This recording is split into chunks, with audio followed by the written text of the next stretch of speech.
Amerika hökuməti qullar əmgəkiga qarşı Xitay bintüənlərinin paxta məhsullatlarını import qilishini çəkledi.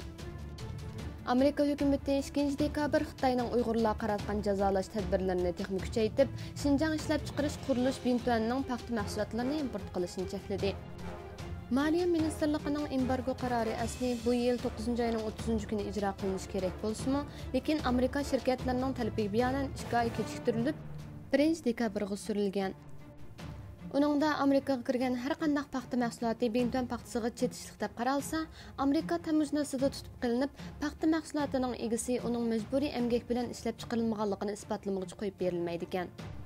Amerika Tamojna chegara boshqarish idorasi hozirga qadar Uyg'ur majbur əmgəkiga chetishliq 5 o'rinning mahsulotlarini cheklagan. Bular Lop nahiyalik 4-kasbiy tarbiyalash markazining mahsulotlarini, Lop nahiyasidagi sanoat bog'chisining chash mahsulotlarini, G'ulji nahiyasining Ili-Juan kiyim-kechak shirkatining mahsulotlarini, Xinjiang Jungar paxta kandir raqchak shirkatining mahsulotlarini va Xifei Bitland uchur texnologiya shirkatining kompyuter zapchastlarini o'z ichiga olgan.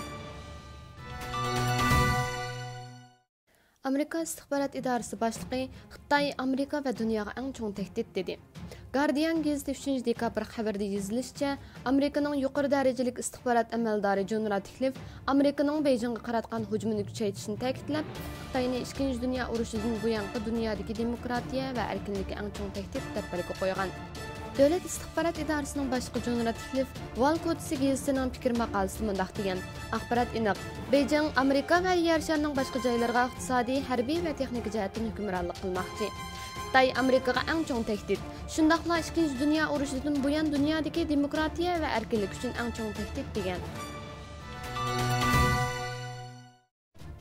30 noyabr Erkin Asiya radiosi muxbiri Gulchehra xonim Xalqaro ayollar taratquchisi fondi tarqatgan jasorat mukofotiga erishgan bo'lib, Gulchehra xonimning 30 yillik jurnalistlik hayotiga berilgan yana bir taqdirnoma hisoblanadi.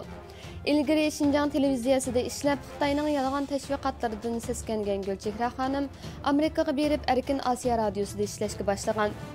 U Erkin Asiya radiosida ishlashga boshlagandan keyin Xitoy uning ikkinchilab Xitoy chegarasidan kira olmaydiganligini uqtirib, qizilbosh hujjat e'lon qilgan. Gulchehra xonim yaqin yillar mobaynida lager shahidlari, lager xodimlari va tutqunlari to'g'risida yozgan ko'plagan xabarlari va ziyorat xotiralari sababli Xitoy hukumatı uning ko'plagan tuqqanlarini tutqun qilgan. Gulchehra xonim yana bosh egmay Amerika Avam palatasi tashqi ishlar komitetida kishilik huquq to'g'risida axborotchilik qilishning xavri degan temada guvohlik bergan.